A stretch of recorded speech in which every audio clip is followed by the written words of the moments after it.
नमस्कार शेतकरी मित्रांनो, अत्यंत महत्त्वाची आणि आत्ताच्या क्षणाची सर्वात मोठी बातमी समोर येत आहे। जर तुम्ही शेतकरी असाल, शेतात काम करत असाल किंवा महाराष्ट्राचे सामान्य नागरिक असाल, तर हा व्हिडिओ तुमच्यासाठी अत्यंत महत्त्वाचा आणि जीवनरक्षक ठरू शकतो। कारण पुढील काही तासांत महाराष्ट्रातील तब्बल 12 जिल्ह्यांना जोरदार ते अतिजोरदार पावसाचा इशारा देण्यात आलेला आहे। हा पाऊस इतका भयानक असू शकतो की या 12 जिल्ह्यांना तो पार झोडपून काढणार आहे। तर शेतकरी मित्रांनो, एकीकडे जून महिना संपत आला तरी काही भागात अजूनही समाधानकारक पाऊस झालेला नाही। त्यामुळे आमचा बळीराजा चिंतेत आहे, पेरण्या उलटण्याची भीती आहे।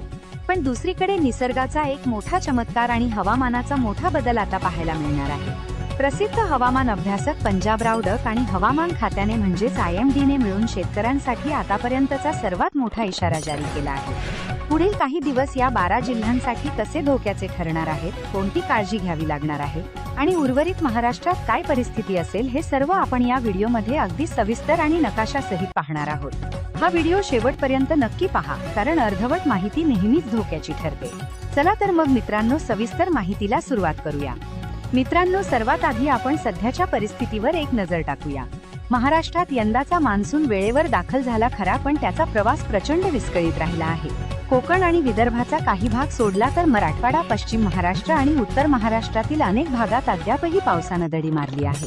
अनेक ठिकाणी शेतकऱ्यांनी पैशांची जुळवाजुळव करून कर्ज काढून महागडी बियाणे आणून आता पेरण्या केल्या आहेत, परंतु पाऊस गायब झाल्यामुळे ते बियाणे जमिनीतच सुकू लागले आहेत। शेतकरी दररोज आभाळाकडे डोळे लावून बसला आहे की कधी एकदा पाऊस बरसणार आणि पीक उगवणार।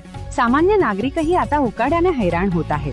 पण मित्रांनो, आता चिंता सोडण्याची वेळ आलेली आहे, कारण अरबी समुद्रात आणि बंगालच्या उपसागरात एकाच वेळी मान्सूनची अशी काही चक्रे सक्रिय झाली आहेत, ज्यामुळे महाराष्ट्रात पावसाचा महाविस्फोट होणार आहे आणि याची सुरुवात पुढील काही तासांत या 12 जिल्ह्यापासून होणार आहे।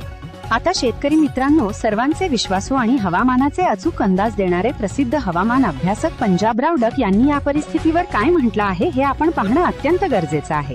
प्रसिद्ध हवामान अभ्यासक पंजाबराव डक यांच्या अंदाजानुसार पुढील 5 दिवसांमध्येच 32 ते 35 जिल्ह्यांमध्ये पावसाची हजेरी असणार आहे, पण त्यातील 12 जिल्ह्यांमध्ये अतिवृष्टीचा इशारा आहे। प्रसिद्ध हवामान अभ्यासक पंजाबराव डक यांनी सांगितलं आहे की शेतकरी बांधवांनो, धीर सोडू नका।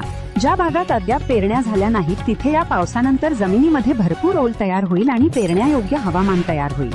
पण ज्यांच्या पेरण्या झाल्या आहेत आणि जिथे पिके थोडी मोठी झाली आहेत, त्यांनी पाण्याचा निचरा होण्याची व्यवस्था आत्ताच करून ठेवावी, कारण हा पाऊस शांत नसेल तर विजांच्या कडकडाटासह आणि वादळी वाऱ्यासह येणार आहे।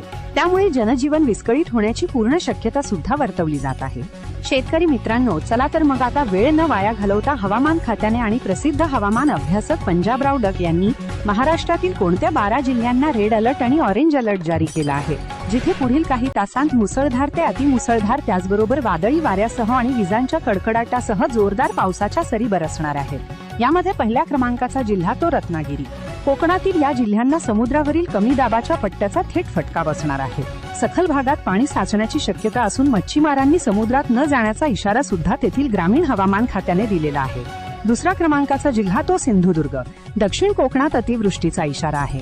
घाटातील वाहतूक विस्कळीत होऊ शकते, त्यामुळे घाट माथ्यावर प्रवास करताना काळजी घ्या।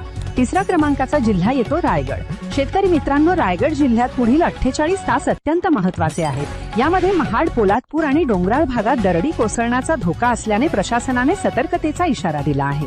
चौथा क्रमांकाचा जिल्हा येतो ठाणे आणि त्याचबरोबर पालघर। या दोन्ही जिल्ह्यात मुसळधार ते अतिमुसळधार पावसाचा अंदाज आहे। शहरी भागात पाणी साचेल तर ग्रामीण भागातील नद्यांना पूर येण्याची शक्यता सुद्धा प्रसिद्ध हवामान अभ्यासक पंजाबराव डक यांनी वर्तवली आहे। यामध्ये आता 6व्या क्रमांकाचा जिल्हा येतो कोल्हापूर। पश्चिम महाराष्ट्रातील कोल्हापूर यामध्ये विशेषतः गगनबावडा आणि राधानगरी परिसरात मुसळधार पाऊस होईल। पंचगंगा नदीच्या पाणी पातळीत झपाट्याने वाढ होण्याची शक्यता पुढील 5 दिवसात वर्तवण्यात आलेली आहे। यामध्ये आता 7व्या क्रमांकाचा जिल्हा येतो सातारा। सातारा जिल्ह्यात पश्चिम भाग, यामध्ये महाबळेश्वर, पाटण परिसरात ढगफुटीस दृश्य पाऊस होण्याची शक्यता आताच वर्तवण्यात आलेली आहे।